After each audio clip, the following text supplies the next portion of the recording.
Hello kids, welcome to colourful classroom. आज की कहानी के लिए तैयार हो? चलो शुरू करें। जादुई रंगों वाला ब्रश। एक गांव में पिंकू नाम का एक बच्चा रहता था जिसे चित्र बनाना बहुत पसंद था, लेकिन उसकी रंगों की डिब्बी हमेशा अधूरी होती। कभी लाल रंग खत्म हो जाता तो कभी नीला।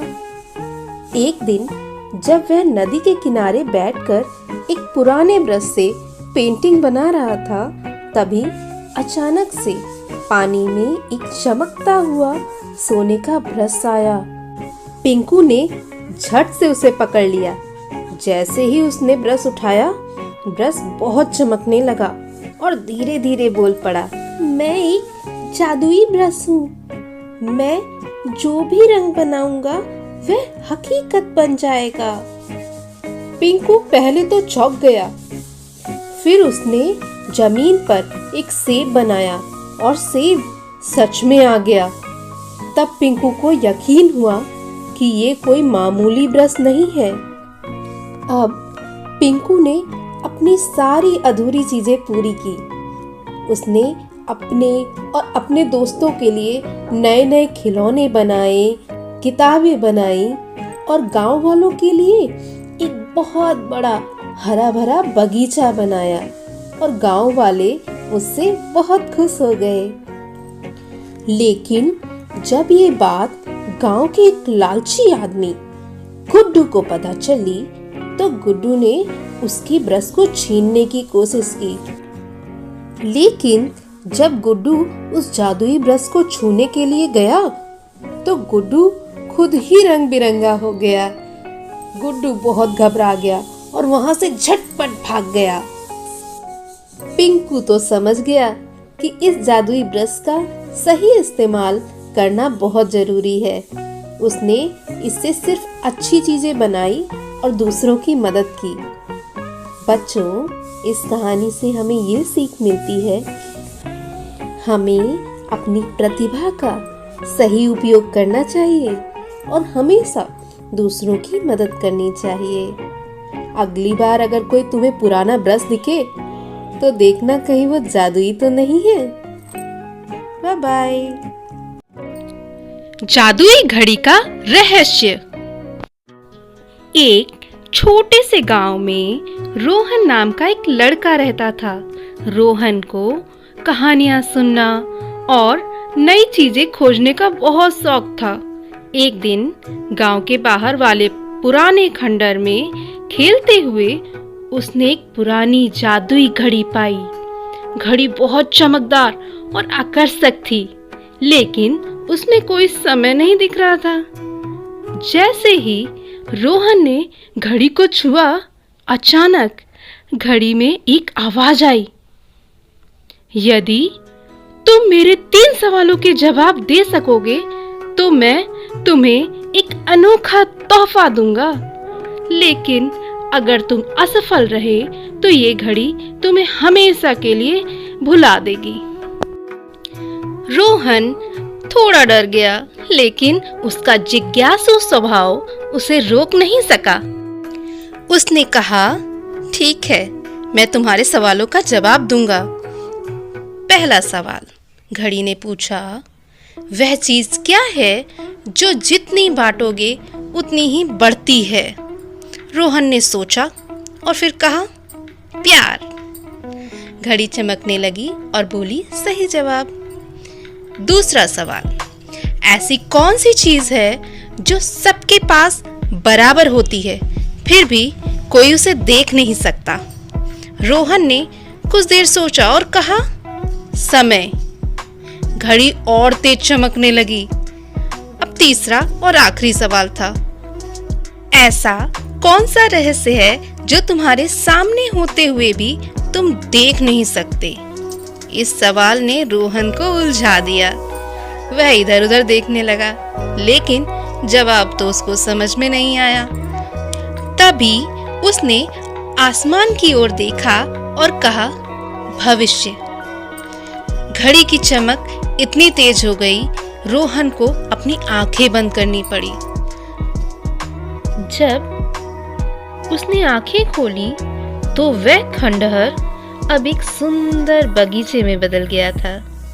घड़ी ने कहा, तुमने मेरी पहेलियों का सही उत्तर दिया है। अब ये बगीचा तुम्हारा है। इसे सबके साथ बांटो और खुशी फैलाओ। रोहन ने गांव के सभी लोगों को बुलाया और बगीचे को सबके लिए खोल दिया। उसने सीखा कि समझदारी और साहस से हर रहस्य को सुलझाया जा सकता है। तो बच्चों, समझे, समय, प्यार और भविष्य को समझना हमारे जीवन का सबसे बड़ा तोहफा है। इनका सही इस्तेमाल करना हमें खुशी और सफलता की ओर ले जा सकता है। जादुई पेंसिल और मेहनती मीना। एक छोटे से गांव में मीना नाम की एक प्यारी और समझदार लड़की रहती थी। उसे पढ़ाई करने और चित्र बनाने का बहुत शौक था, लेकिन उसके पास सिर्फ एक पुरानी पेंसिल थी जो अब बहुत छोटी हो गई थी। एक दिन स्कूल से लौटते समय उसे एक चमचमाती हुई पेंसिल दिखी। जैसे ही उसने उस पेंसिल को उठाया, पेंसिल से आवाज आई कि मैं एक जादुई पेंसिल हूं, जो तुम मुझसे लिखोगी वो सच हो जाएगा। मीना बहुत खुश हो गई और घर जाके तुरंत उसने उस पेंसिल से एक आइसक्रीम बनाई और आइसक्रीम सच में आ गई। अब उसने एक गुड़िया बनाई और गुड़िया भी सच में आ गई। मीना बहुत खुश थी। अब हर रोज वो कुछ ना कुछ बनाती और वो सच हो जाता। इस तरह मीना मेहनत करना ही भूल गई। अब उसे जब रोज होमवर्क मिलता तो वो सारे सवाल उस जादुई पेंसिल से सही सही करवा लेती और बहुत आसानी से होमवर्क भी कर लेती थी। इसलिए उसने पढ़ना लिखना भी बहुत कम कर दिया। लेकिन एक बार जब एग्जाम में वो पेंसिल लेके गई और उस पेंसिल ने सारे आंसर गलत लिख दिए तो वो फेल हो गई। तब उसे बहुत दुख हुआ और उसे समझ में आया कि जादू से जिंदगी आसान तो हो सकती है, पर मेहनत करना ज़्यादा जरूरी है। सफलता तो मेहनत से ही मिलती है। और तब वह उस पेंसिल को वहीं छोड़ आई जहाँ से उसे वो पेंसिल मिली थी और उसने अब पढ़ना लिखना शुरू कर दिया। कुछ सालों बाद अब मीना बड़ी हो गई और अब वो एक बहुत बड़ी चित्रकार बन गई। उसकी मेहनत का उसे फल मिला और जब उसने अपने खुद के हाथों से बनी पेंटिंग देखी तो उसे बहुत गर्व हुआ। उसे महसूस हुआ कि सबसे बड़ा जादू हमारी खुद की मेहनत से मिलता है और ये जादू हम खुद भी कर सकते हैं। सपने सच करने का जादू। तो समझे बच्चों, मेहनत का कोई दूसरा ऑप्शन नहीं होता। असली जादू हमारे खुद की कोशिशों से हमें मिल सकता है। जादुई खेल का मैदान। नील नाम का एक बच्चा था जिसे खेलना बहुत पसंद था, लेकिन उसके पास खेलने के लिए कोई बड़ा मैदान नहीं था। एक दिन वह अपने मोहल्ले के पुराने पार्क में घूम रहा था, जहां अब कोई नहीं आता था। अचानक उसे एक चमकता हुआ दरवाजा दिखा जो इंद्रधनुषी रोशनी से जगमगा रहा था। जैसे ही नील ने दरवाजा खोला, वह एक जादुई खेल के मैदान में पहुंच गया।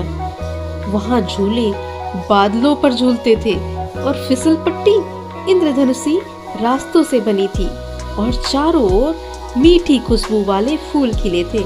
लेकिन सबसे अजीब बात यह थी, खेल का मैदान बोल भी सकता था। नील, क्या तुम मेरे साथ खेलोगे? मैदान ने हंसते हुए पूछा। नील खुशी से खेलने लगा। वहां के झूले हवा में उड़ सकते थे।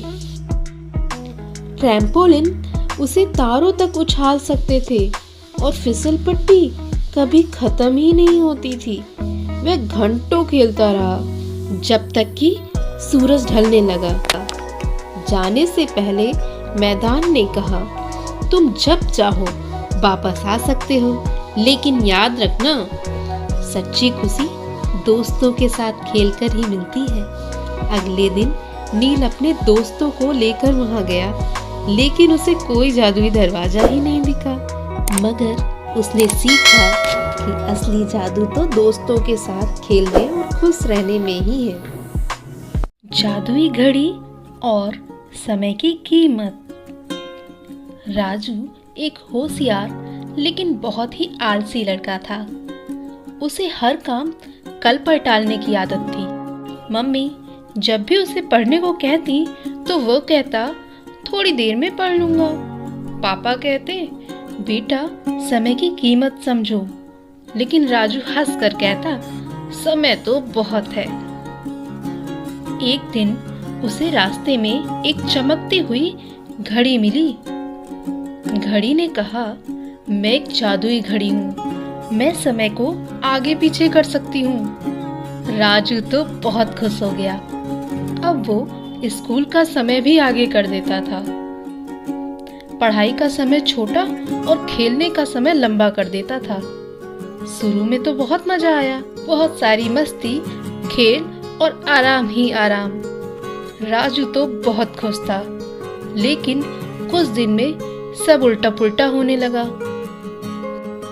राजू को कुछ भी याद नहीं रहता था। स्कूल में फेल हो गया, दोस्त दूर हो गए, नींद भी नहीं आती थी और दिमाग भी थक गया था।